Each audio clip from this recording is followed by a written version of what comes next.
Nais umano ni dating Pangulong Rodrigo Roa Duterte na i-cremate na lang sa the Netherlands ang kanyang labi sakaling papanaw siya habang nasa International Criminal Court o ICC. Ito anya ang naging habilin ni FPRRD kay Vice President Sara Duterte sa naging pagbisita nito. Nagbigay na siya ng kanyang mga huling habilin. Sabi niya kung saan daw siya mamatay, doon daw siya i-cremate.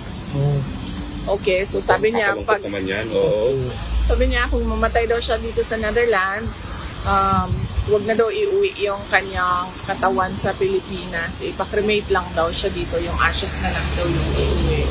Ayon kay VP Sara, sobrang payat na ang dating Pangulo pero hindi naman ito nanghihina at firm ang kanyang balat. Pabiro pang sinabi ni VP Sara na tila may skincare sa loob ng ICC ang dating Pangulo. Wala din naman anyang senyales ng sakit si FPRRD dahil walang sinasabing urgent ang medical officer sa ICC. Well, natural din naman na siguro yun sa 80 years old, no? Na mag-isip ng ganon. Samantala, hindi na umano maghahain ng kaso si VP Sara sa mga iligal na kumuha ng kanyang bank statements. Sasagutin na lang anya niya ito kapag natuloy ang paglilitis sa kanya, pero kung hindi man ay ipapaliwanag niya ito sa ibang pagkakataon. Sa bank accounts, inaantay ko na magkaroon ng trial wherein doon ko sasagutin yung mga question about sa bank accounts.